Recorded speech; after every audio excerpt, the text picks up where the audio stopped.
Hello viewers আপোনালোক সকলোকে আমাৰ চেনেললৈ স্বাগতম জনাইছো। আজি মই পিয়ালি পালেঙেদি পনীৰ বনাম আৰু তাৰ কাৰণে মোক প্ৰয়োজন হ'ব পিয়ালি পালেং, পনীৰ, জলকীয়া আপোনালোকে নিজৰ জোখমতে দি ল'ব, নহৰু, আদা, দুটা পিঁয়াজ, আধা ফাল বিলাহী ল'ব, এটা বিলাহী দিলে টেঙা হৈ যাব।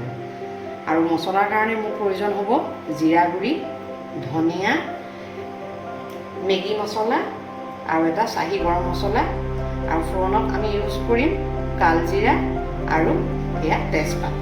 এতিয়া প্ৰথমতে মই পিয়ালি পালেংখিনি ভালদৰে বইল কৰি ল'ম। এতিয়া পিয়ালি পালেংখিনি বইল হোৱাৰ পিছত মই পিয়ালি পালেংখিনিতে আদা, নহৰু, বিলাহী আৰু পিঁয়াজ দি পেলাই মই এটা ধুনীয়া স্মুথ পেষ্ট এটা বনাই ল'লোঁ।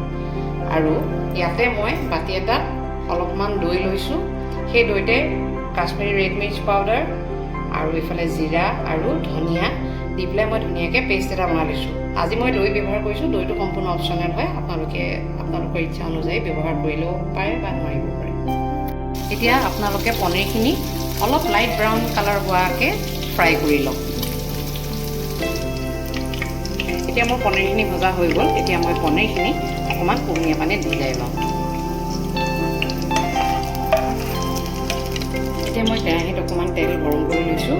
তেলখিনি গৰম হোৱাৰ লগে লগে মই ইয়াতে প্ৰথমতেই দিম কালজিৰা আৰু লগত দিম দুটা তেজপাত।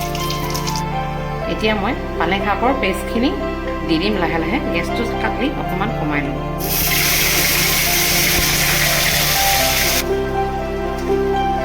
এতিয়া মই ইয়াতে দিম আধা চামুচ হালধি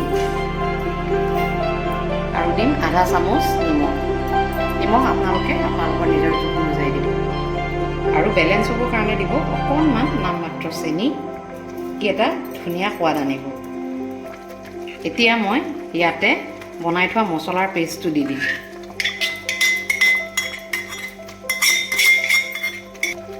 এতিয়া মই ইয়াতে দিম মেগী মছলা।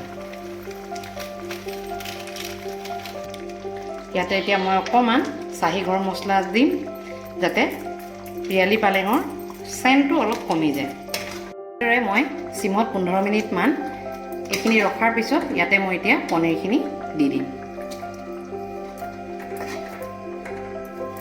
আজি আমাৰ পিয়ালি পালেঙেদি বনোৱা পনীৰৰ এখন ধুনীয়া তৰকাৰী। আপোনালোকে জানি অতি সুখী হ'ব যে পিয়ালি পালেং হৈছে হাই চ'ৰ্চ অফ ভিটামিন এ। গতিকে আপোনালোকেও আমাৰ দৰে এনেদৰে ট্ৰাই কৰি নিজেও খাই চাওক আৰু কেনেকুৱা পায় আমাৰ এই ৰেচিপিটো তাক কমেণ্ট বক্সত আমাক কমেণ্ট কৰিব আৰু আমাৰ চেনেলটো লাইক আৰু ছাবস্ক্ৰাইব কৰিব।